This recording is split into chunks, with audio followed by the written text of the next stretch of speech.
Chill Touch is the worst named spell in all of D&D 5e. Seriously, it doesn't deal cold damage and it's a ranged spell, so where's the chill? Where's the touch? Luckily, Reddit is chock full of good ideas to rename the spell into something more accurate. Some of my favorites include Lich Slap, White Hook, Vamp Stamp, or Spooky Hand.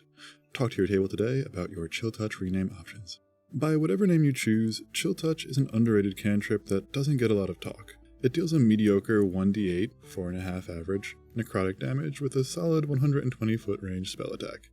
Nothing special there, and easily outstripped by other blasting cantrips, especially for sorcerers, warlocks, and wizards who have Chill Touch on their spell lists.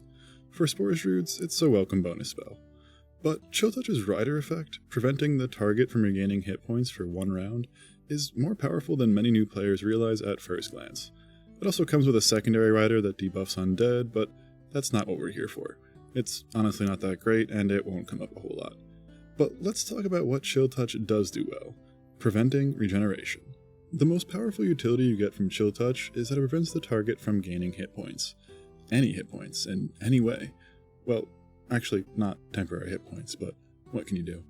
This can be extremely useful against monsters with the regeneration trait who use it to regain hit points at the start of their turns, like trolls, vampires, slod, and some other creatures.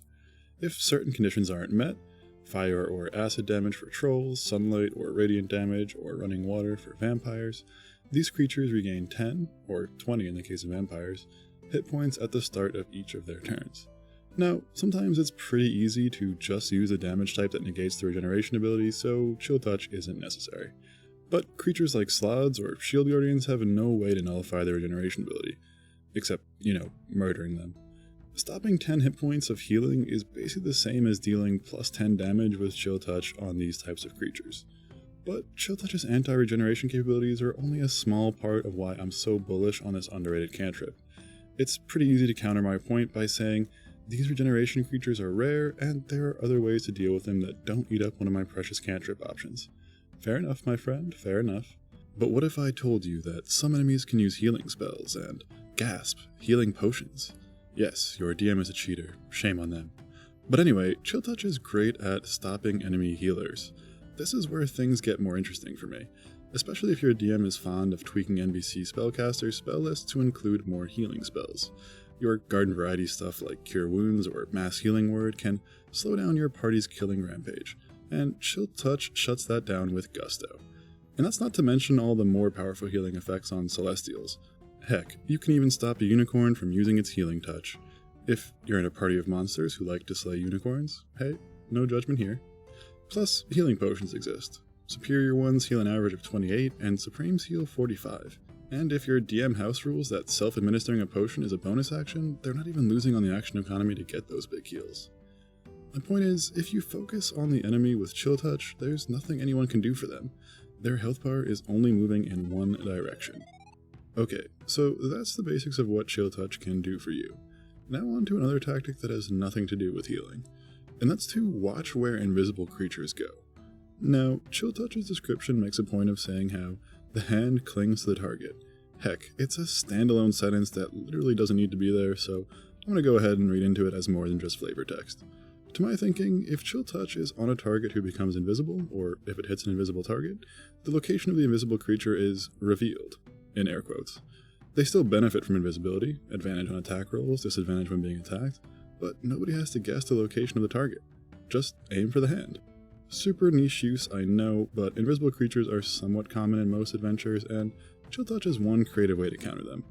Next, I'll talk a bit about Chill Touch's second rider effect, even though I don't think it's very good. But still, it can be a way to give yourself breathing room with undead in some situations. Now, it only gives undead disadvantage on attack rolls against you, not anyone else, and since you're a spellcaster, you don't really want to be up close and personal making out with zombies in the first place. But still, undead creatures with range attacks exist, and using Chill Touch as a preemptive measure can possibly dissuade such attacks from being directed at you. Or it could make it safer to run past an undead and take a disadvantaged opportunity attack instead of a regular one. I don't know, I'm grasping at straws to make this rider actually useful. But all that brings us to the ultimate question. Is Chill Touch a good spell?